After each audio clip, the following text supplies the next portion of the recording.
When it comes to business interaction, one of the most common behaviors is negotiating.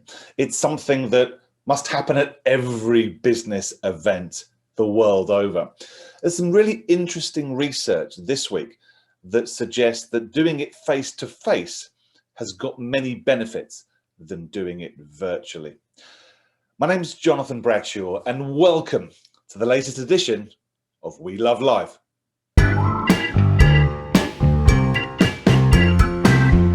Yes, welcome to the place where you can find the behavioral science that supports why, when doing business, you cannot beat face-to-face human interaction. Now, this week's insight, it relates to negotiation, as I've already said. It was inspired by an article I was reading in June last year, June 2020, in Harvard Business Review, simply entitled, How to Negotiate Virtually.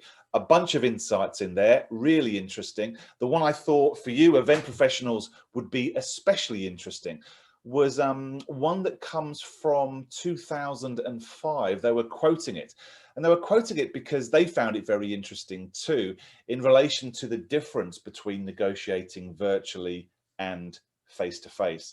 It was published in the Journal of Business and Psychology. I'll put a link to it on the website. In short, if you look at the abstracts, it basically said that they found that when comparing, they did a meta-analysis. So this isn't just one study that they did. These guys, these researchers, psychologists, they look at a bunch of studies over a period of time. And they observed that there'd been sort of mixed theories and mixed results in the literature that they saw. So they looked at all of them together and did do a meta-analysis. And they compared face-to-face with virtual, and when they say virtual, they mean audio, email, text, and video conferencing. And their results supported what I think anybody who works in live business meetings and events wants to hear.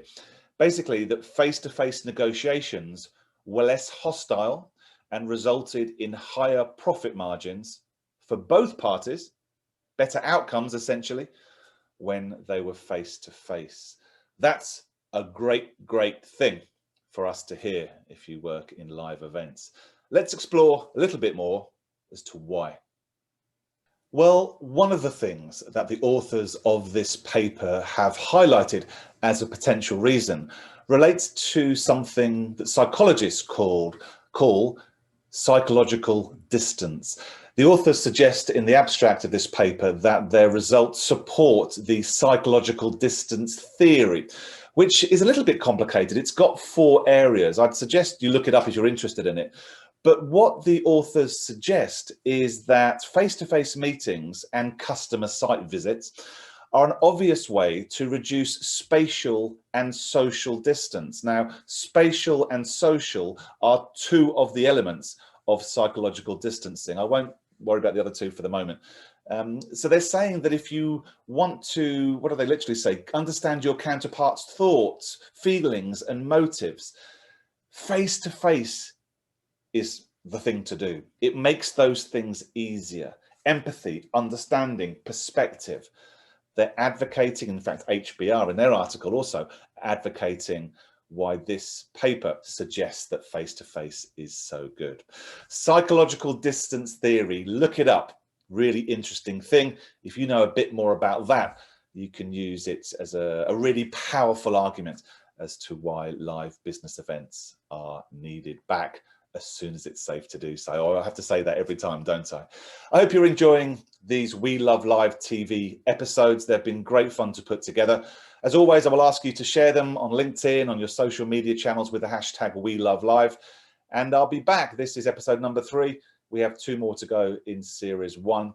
I look forward to being back with you with another fascinating insight as to why, when it comes to business interactions, you cannot beat face-to-face.